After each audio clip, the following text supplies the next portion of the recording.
The predictions of international analysts about a third world war are beginning to take shape.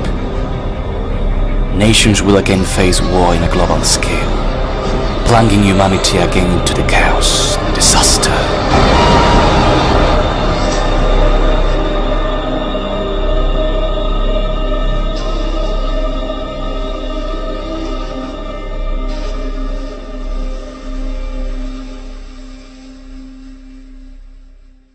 Anyone who is engaged in monitoring what is happening every day will realize that we are faced with a critical and delicate situation.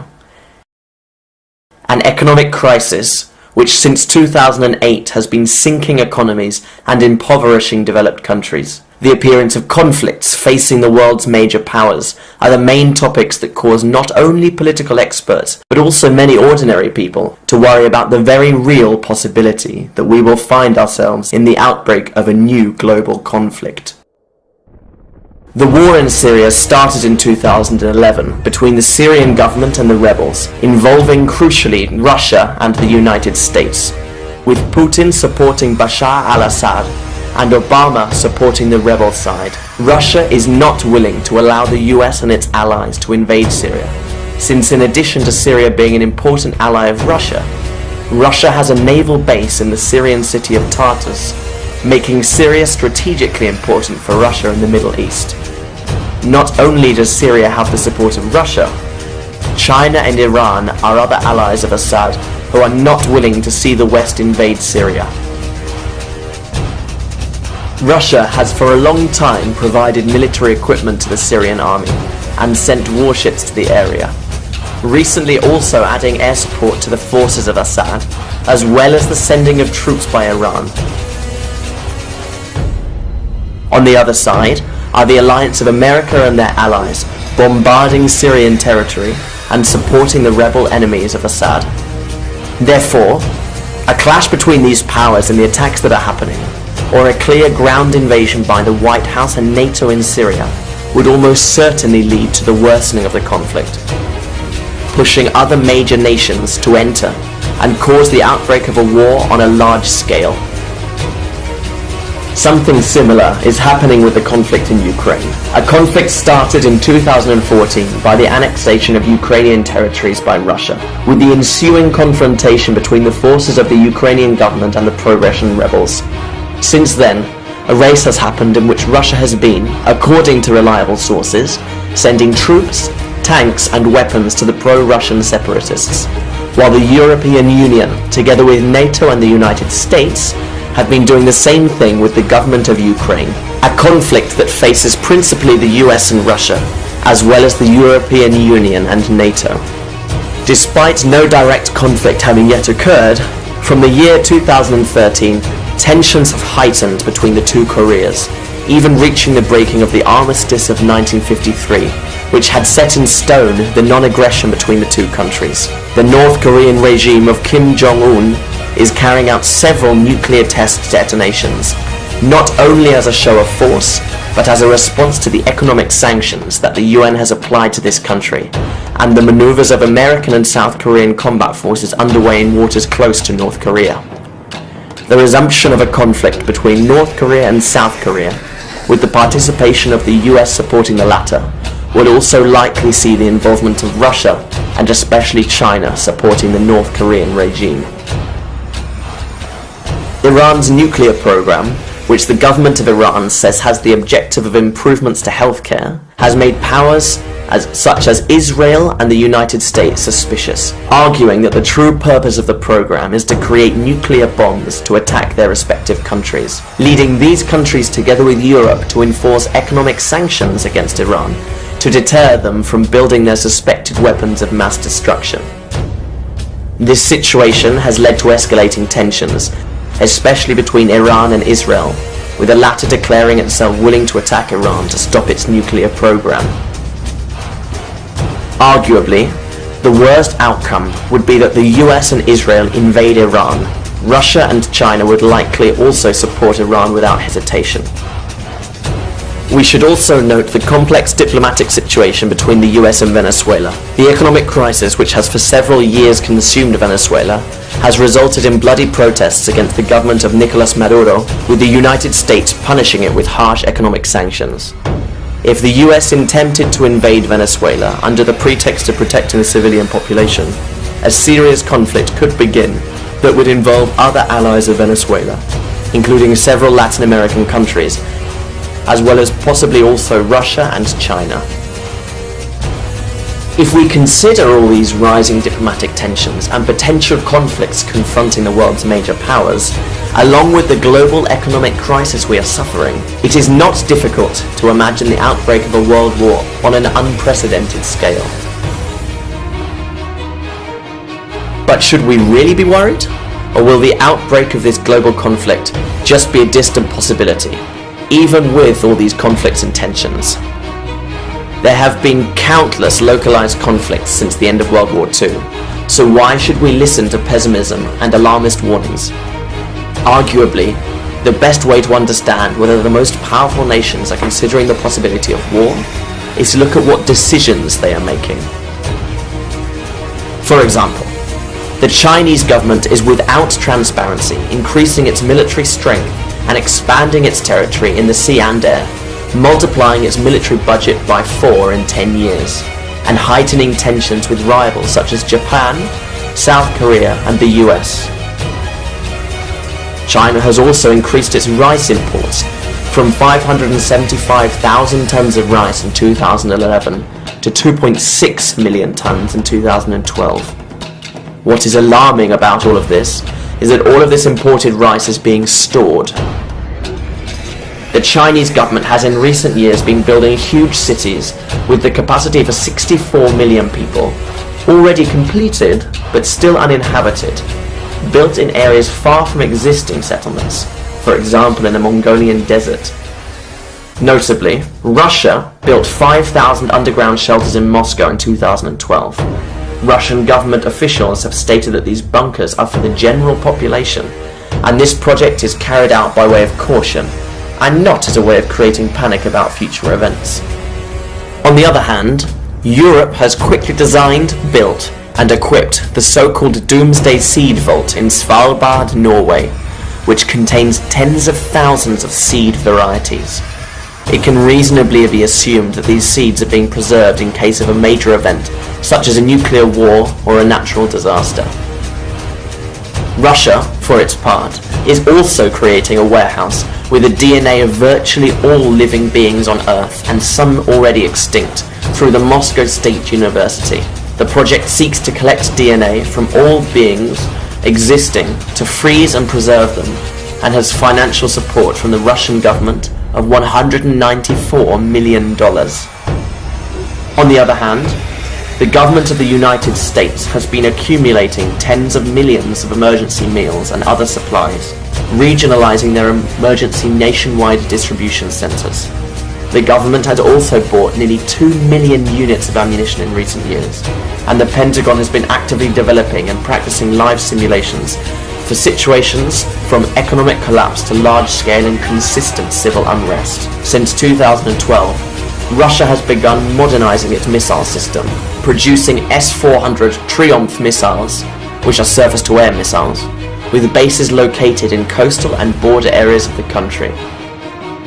Vladimir Putin approved on December 26, 2014, a new military doctrine that sees the US and NATO as their biggest threats. Putin also announced on June 16, 2015, that Russia is increasing its nuclear arsenal, adding more than 40 intercontinental ballistic missiles to its equipment, following a complaint by the Russian authorities about an apparent US plan to deploy tanks and weapons on the borders shared by NATO states with Russia. Adding to the crisis, there have also been numerous sightings of Russian military units, aircraft, ships and submarines in Europe. Considering all these contributions to the tension, here are some examples of how the powers are preparing for an imminent conflict to protect their core interests. The US, facing the economic crisis that endangers its hegemony as the first economic power, and the advance of China to take its place, has prompted the Obama administration to undertake one of the old strategies of the USA: the invasion of countries in the Middle East to take over its natural resources, oil and gas.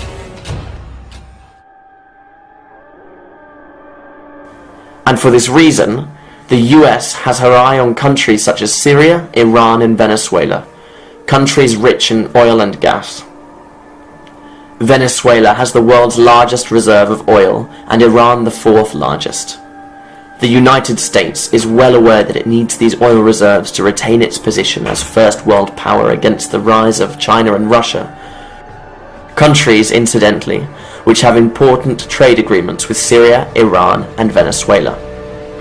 For their part, China and Russia want to dethrone the US through their economic strategies, making agreements with countries in their own currencies, circumventing the US dollar, and threatening American hegemony. Both Russia and China will defend their interests in Syria, Iran, Venezuela, and other countries where the US hopes to spread its tentacles. In this way, the sides in this new global conflict would be as follows. On one side, led by the USA, would be Israel, NATO, Japan, France, United Kingdom and South Korea. And on the other side, led by Russia, would be China, North Korea, Iran, Syria, Venezuela, Cuba, at least to begin with. Obama has already made moves, not only causing the Arab revolts which turned the Middle East countries upside down, but also by applying economic sanctions to Russia, North Korea, Venezuela, and inciting conflicts between the two Koreas, in Ukraine, in Venezuela, in Syria, trying to emerge victorious in these proxy wars with the intention of causing rivals to collapse and gain control of the natural resources of those countries. We must not forget that the USA is prepared to take any action as a pretext to start the conflicts necessary for these goals. These dirty actions, perpetuated not only by the US but also by other powers, have been happening for a long time, with the elite creating a false pretext to convince the public of the need to carry out a further measure or decision which achieves their real goals. If we review the newspaper archives of our history, we can find many examples of self-directed or false flag attacks. For example, the burning of the Reichstag in Germany in the year 1933 by the Nazis, who blamed a communist Dutchman, and so had the pretext to end its communist opponents. Year 1898, the War of Independence in Cuba. The USA takes the decision to sink its own boat, the Maine, and blame it on the Spaniards, and so had the excuse to go to war. This was admitted in 1980 by the US government. Manila Incident, Russia, in the year 1939. At that time, the Soviet Union needed an excuse, a pretext to start their desired invasion of Finland. In this case, the government of the USSR decided to perpetuate a false flag attack, firing their cannons against its own people in the region of Manila, a region bordering Finland, later blaming the Finns and invading them. September the 11th, 2001, an attack which gave the Bush administration the prerogative to initiate the invasions of Afghanistan and Iraq under the pretext of eliminating terrorists. Like September the 11th, the attacks in Madrid in 2004 and London in 2005 are also attacks, or rather false flag attacks, with many uncertain facts, but they were satisfactory to continue convincing citizens of the need to stay in the Middle East, of the need to fight those terrorists, providing the pretext to gain access to the natural resources of those countries. Thus began the fight against terrorism, against terrorists who, interestingly, were sponsored and financed by those same people now hunting them. So if you think if we walked away from this, didn't give them money today, it would be worse for us from a security standpoint? I do. We're building a relationship that just did not exist. I said in our last trip when you were with me that we had a huge trust deficit, in part because the United States had, to be fair, we had helped to create the problem we're now fighting. How? Because when the Soviet Union invaded Afghanistan, we had this brilliant idea that we were going to come to Pakistan and create a force of mujahideen, equip them with Stinger missiles and everything else to go after. The same story now governs ISIS, or Islamic State, the terrorist group formed from part of Al-Qaeda, whose funding comes mainly from the US and its Middle Eastern allies. The creation of the Islamic State has had the effect of increasing instability and the chaos already previously provoked by the West, with the fueling of the Arab revolts in 2011 in Tunisia, Libya, Syria, to topple the governments of those countries and gain access to their resources. There is evidence that the US has been financing these revolutions, and even mercenaries in these countries, forming the so-called rebel armies that have been supplied with weapons by both Europe and the US, which then ended up in the hands of jihadists, because in these rebel groups, there are not only US-funded mercenaries, there are also jihadis from Al-Qaeda or ISIS. This close relationship between mercenaries and jihadists is the result of a company responsible for training and providing mercenaries to governments wishing to hire for their activities.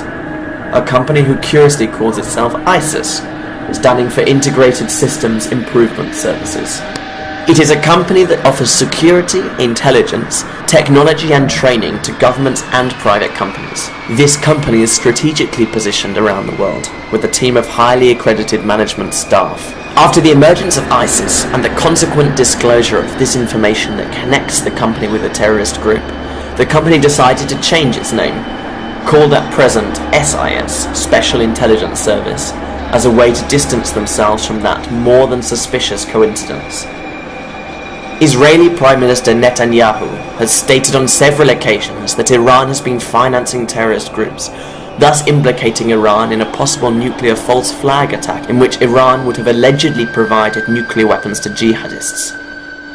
Thus, the US and its allies would have the pretext to invade Iran.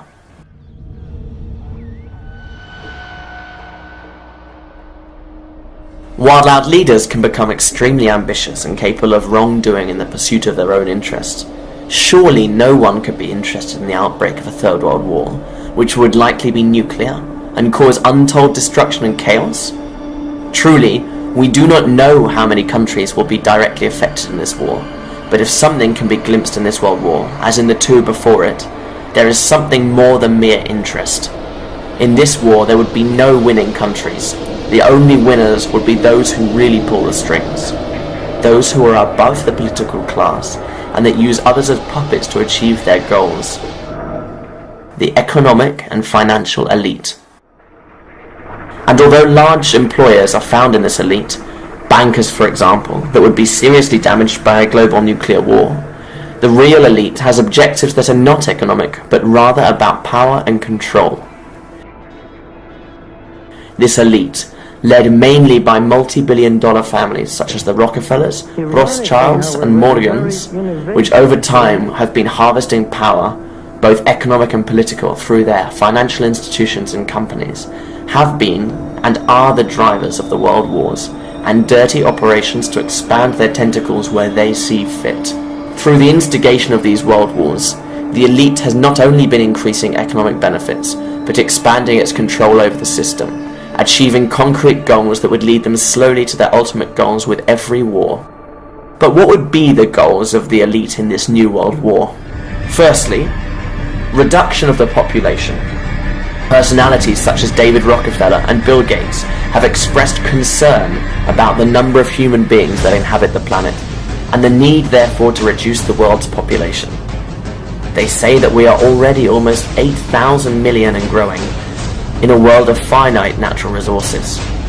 Not only would reducing the global population reduce the pressure on finite resources, it would also allow them to exercise greater control more easily upon humanity. A nuclear war is perfect for killing thousands of millions of people, which are a hindrance to the elite.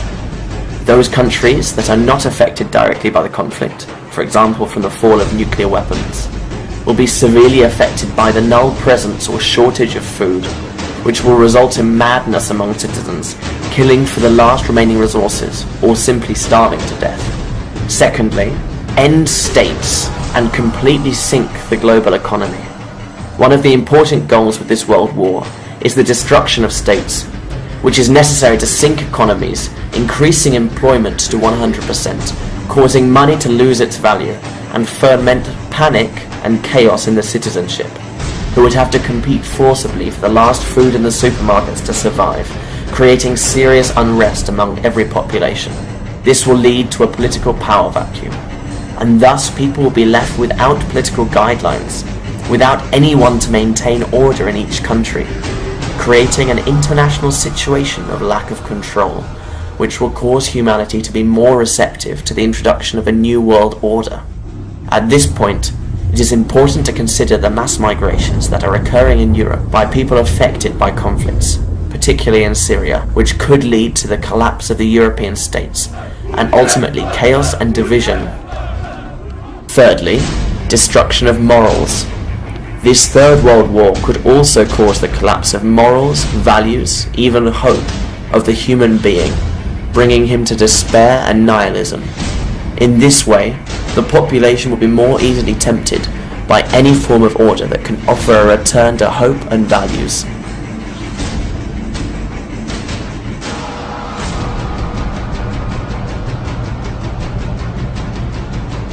All these factors are necessary to allow, as Rockefeller said, a perfect crisis, a great social cataclysm that causes the world's population to accept as the only solution the ultimate goals sought by the elite over the years.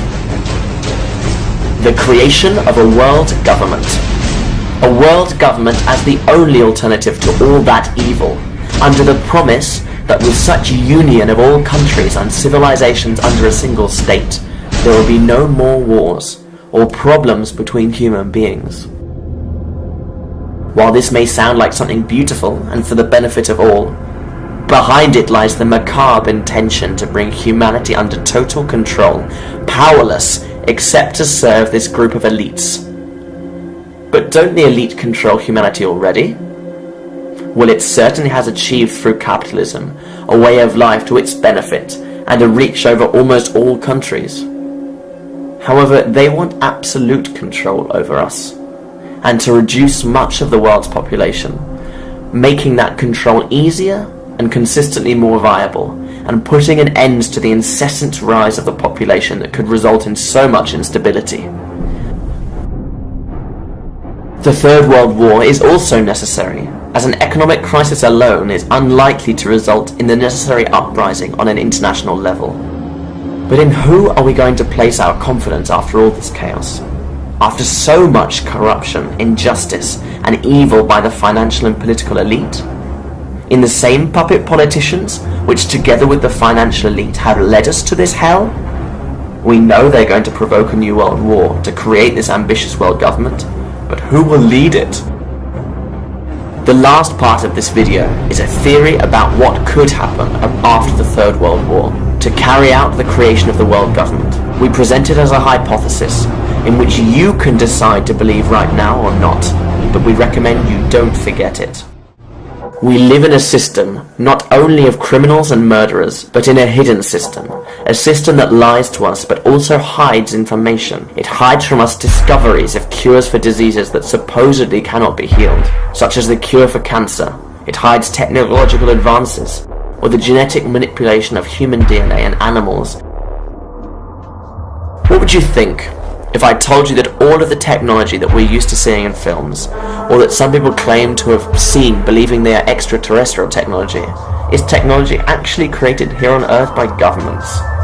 Certainly, you might think that I'm crazy, or it's impossible, and that we are a couple of lunatics who have seen too many sci-fi films. But to tell the truth, it is believed that the Nazis were the pioneers in creating so-called anti-gravity technology. The general of the SS, Hans Kammler, who was also scientific engineer in charge of the development of the V-2 missile, jet aircraft, flying wings, and civil engineering other projects, was in charge of a project to create a vehicle able to soar like the famous UFO prototypes. The Nazis were in charge of several tests of this technology of anti-gravity, which were confiscated by the Americans upon winning the war, through the well-known Operation Paperclip, which transported Nazi scientists to the United States to extract from them all the knowledge and progress made. Among those Nazi scientists would be the known Wernher von Braun, who was in charge of numerous projects in NASA.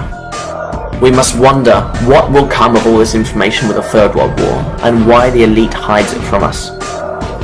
According to certain sources, the final step that the elite will take after the Third World War, for the establishment of the world government is going to be a false alien landing, i.e., the elite has prepared a false presentation of alleged beings from other planets with this kind of technology coming to aid us. This will be orchestrated by the elite and backed by the media establishments. These beings, which surely will be of humanoid appearance, but with otherworldly differences to ensure greater acceptance by us, will say that they had created us a long time ago, but waited to see if we could solve our own problems. Hence, the elite do not want our current problems, such as hunger, wars, diseases to be resolved. In short, everything bad in the system in which we live gives greater appeal and urgency to the implementation of a world government. Isn't this all very coincidental? What began as many armed conflicts, problems, diplomatic seizures, and right now with the worst economic crisis of all time? What a chance would be these fake beings appeared just after the conflict, just at the most critical moment. Certainly, it is something causal.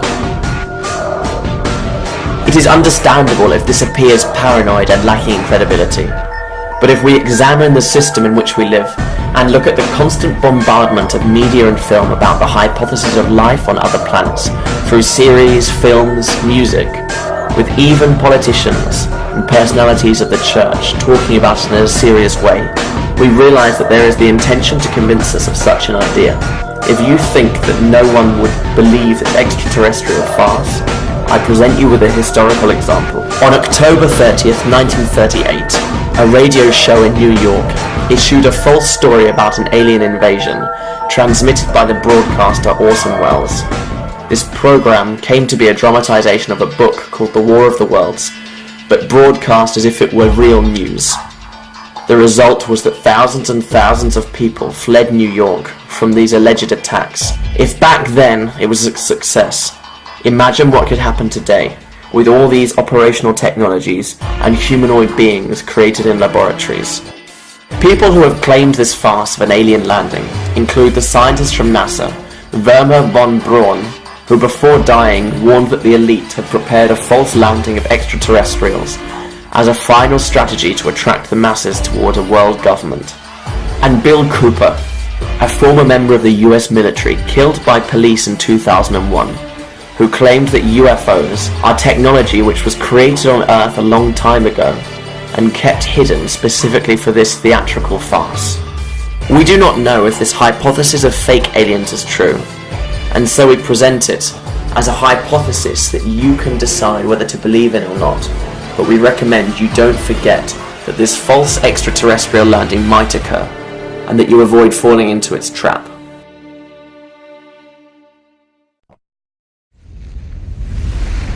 Considering all this information about an impending World War III, what can we do? We should take a look at the newspaper archives of our history and see what our ancestors did when faced with similarly serious moments. A revolution. Given the situation of international crisis in which we find ourselves, and the short time that we have left, the action that we must carry out is an international revolution, involving the taking of parliaments by the people in all possible countries, especially those with nuclear weapons, and force our politicians to ensure that all nuclear warhead and long-range missiles are destroyed immediately. We will need to convince the armies and state security bodies to join us, as we will need their help to direct us to the weapons. But the first thing that must be done before any forceful action is disseminate this information so that it can reach the maximum number of people possible, sharing this video through social networks and using those same networks to create a space for debate and decision making at an international level. It is time, sisters and brothers, that we rise up against this elite, that we leave aside our stupid differences, our fears, our selfishness, that we strive to save humanity and future generations, that we finish with this criminal and murderous system that has tormented us and that distract us from what really matters.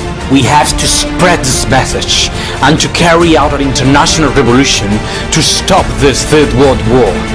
This video is an international call to the action.